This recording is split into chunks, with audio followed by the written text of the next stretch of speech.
안녕하세요. 김남주 박사입니다.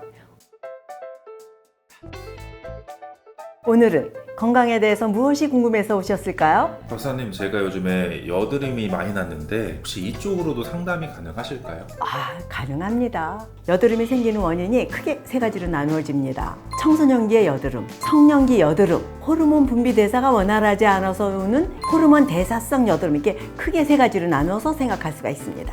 학창 시절 때 났었던 여드름과 성인 여드름의 차이가 있을까요? 왜 학창 시절에 여드름이 날까요? 어린이가 여성화되고 남성화되는 과정 중에서 호르몬의 밸런스가 많이 깨집니다. 그 중에 테스토스테론이라는 안드로이드 호르몬이 피지의 분비를 왕성하게 만들어서 여드름이 나는 경우가 많습니다. 성인이 되어서 나는 여드름은 술, 담배, 고기, 밤샘, 과로, 스트레스 이런 것들이 간 기능을 떨어뜨려서 간에 지질 해독이 덜 되어서 모세혈관 쪽에 지질이 많이 쌓이고 모낭 주위에 피지가 많이 고이게 돼서 나는 여드름이 주로 성인형 여드름입니다. 학창 시절 때 나는 여드름은 해결 방법이 좀 있을까요? 해결 방법 있습니다. 학창 시절에 호르몬 밸런스가 깨져서 나는 여드름은 시간이 약입니다. 청소년기를 벗어나면 호르몬 밸런스가 맞아지고 몸이 다시 건강한 상태로 밸런스를 맞춰 돌아오면 그때는 여드름이 들어갑니다. 그때는 별걸 하셔도 잘 안 납니다. 시간이 약입니다. 큰 여드름이 나는 사람은 청소년기에 호르몬 밸런스가 깨지는 걸 떠나서 많이 클 때 영양이 많이 필요하는 사람이에요. 크는데도 필요하지, 공부하는데도 필요하지, 또 운동도 많고 운동하는데도 필요하지. 그런데 영양이 충실하지 않았을 경우 간이 좀 힘들구나 라고, 그럴 때는 잘 자고 잘 먹어주면서 좀 쉬어주면 좋습니다. 여드름은 유전이 좀 많이 있는 걸까요? 오장육부의 기능은 부모로부터 받아요. 내가 아버지를 닮았다 그러면 아버지 쪽, 엄마를 닮았다 그러면 엄마 쪽의 오장육부의 취약한 건강도 또한 닮아갑니다. 그래서 여드름도 호르몬 밸런스가 깨져서 오는 여드름이 아닌 성인 여드름, 체질을 닮아서 간의 해독 기능이 떨어진다든가 이래서 오는 여드름은 유전적으로 닮을 수가 있습니다. 화장품이 안 맞는 것 같아서 여드름이 더 나기도 했는데 이런 영향도 좀 있을까요? 그런 영향도 있습니다. 모낭 옆에 피지가 고여요. 피지는 모공을 통해서 분비하게 돼 있거든요. 이렇게 보면은 여드름은 없는데 얼굴이 땅구멍이 있고 번질번질한 사람들이 있어요. 피지가 분비되는 사람이거든요. 번질번질한 사람들 중에 여드름이 안 나는 사람도 많이 있어요. 그런데 여드름이 나는 사람은 화장품을 쓴다든가 각질 제거를 너무 많이 한다든가 해서 모공을 통해서 피지가 자연스럽게 피부 바깥으로 분비되어야 되는데 분비되지 못하고 분비되는 구멍이 각질로 막혀요. 그렇게 되면 안에 고여있고 또 세균의 감염에 의해서 염증이 생기고 환홍이 되면 여드름으로 나타나는 겁니다. 코에 나는 블랙헤드도 여드름과 좀 연관성이 있나요? 그럼요. 여드름의 한 종류라고 생각하시면 됩니다. 여드름이 생기는 데는 면포, 부진, 농포 이렇게 진행이 돼요. 근데 면포는 이제 안에서 심하지 않게 깔리는 걸 얘기하는데 이게 면포에는 폐쇄성 면포와 개방성 면포가 있어요. 개방성 면포는 피지가 쌓이면서 까맣게 변하면서 체표로 나오는 거거든요. 이건 블랙헤드라 그래요. 폐쇄성 면포는 화이트헤드라 그래서 여드름같이 빨긋빨긋하게 바깥으로 솟지 않고 피부색과 비슷한 게 오돌오돌한 게 속에 깔리는 게 있거든요. 요거를 폐쇄성 면포라 그래요. 이게 자꾸 짜내면 피지 구멍이 커져요. 그렇지만 안 짜내면 또 너무 답답하고 더러워요.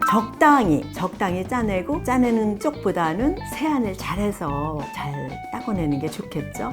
부위별로 건강에 어떤 적신호가 있는 걸까요? 오장육부의 건강은 얼굴에 그대로 반영이 됩니다. 우리 몸을 크게 세 등분해서 눈 위에는 상처, 눈부터 입까지는 중처, 입 아래는 하처라 그러거든요. 우리 몸의 상처는 젖가슴 위에요. 젖가슴 위에 문제가 생겼을 때는 이마에 많이 나고, 중처, 젖가슴부터 배꼽까지는 중초라는데 거기에 문제가 있을 때 나는 여드름은 이쪽으로 많이 나고요, 얼굴에. 그리고 허리 아래, 하처에 문제가 있어서 나는 여드름은 턱 아래로 많이 나거든요. 여드름이 또 나는 사람 보면 허리 아래는 자궁, 방광, 대장, 생식기가 있어요. 이쪽에 만성적으로 염증이 있거나 이쪽에 어혈이 고여 있거나 이쪽에 건강 상황이 문제가 있다는 거를 바깥으로 표현하고 있는 거예요.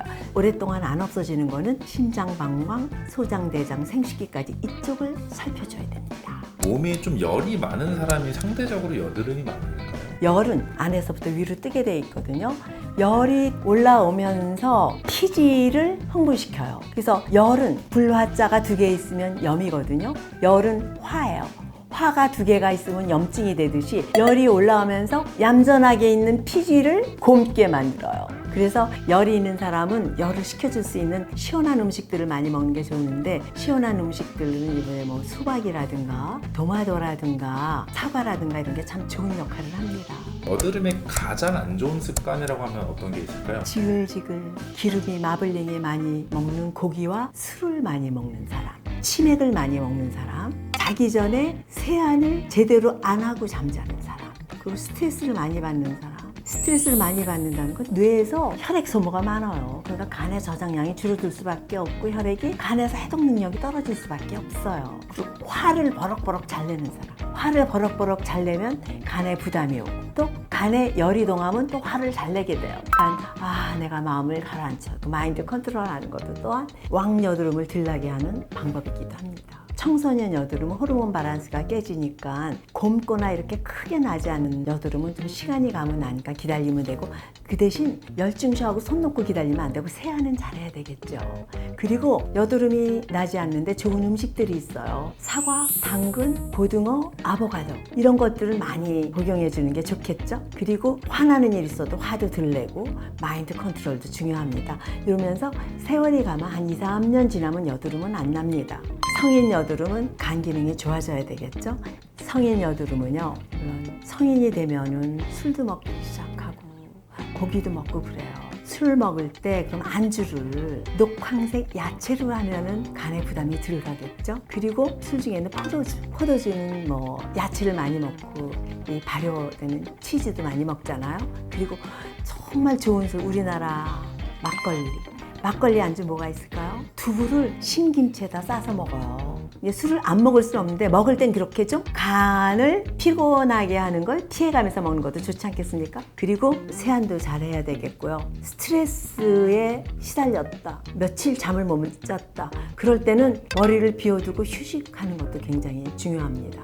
그리고 연거푸 밤을 샜다 하면, 우리가 요즘 현대 생활에 밤을 안 샐 수가 없어요. 밤새는 일, 잠을 쉽게 자는 일을 했다 그러면 그만큼 여드름이 생기기 전에 상응하는 만큼 또 쉬어줘야 됩니다. 그리고 잘 낫지 않는 성인 여드름은요, 여드름이 많이 생기는 부위라든가 지속적으로 여드름이 안 날 땐 간에서 지질 해독을 잘 못하고 있는 거거든요. 간을 편안하게 해주는 음식을 많이 잡수시면 좋아요. 그래도 개선이 안 된다, 성인 여드름의 경우 여드름에 좋은 여러 가지를 지속적으로 했는데 빨리 개선되지 않을 때에는 오장육부의 건강을 살피셔야 되겠죠.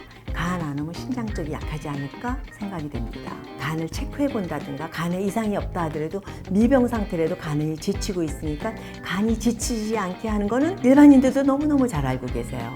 이런 방법으로 간을 보호해주고 사랑해주면 여드름은 자연히 서서히 사라지게 됩니다. 박사님 오늘 너무 상담 감사드리고요. 오늘 상담비가 어떻게 될까요? 상담비요? 조.9R로 비싼 상담료를 지불해 주시기 바랍니다. 감사합니다. 김남주 박사였습니다.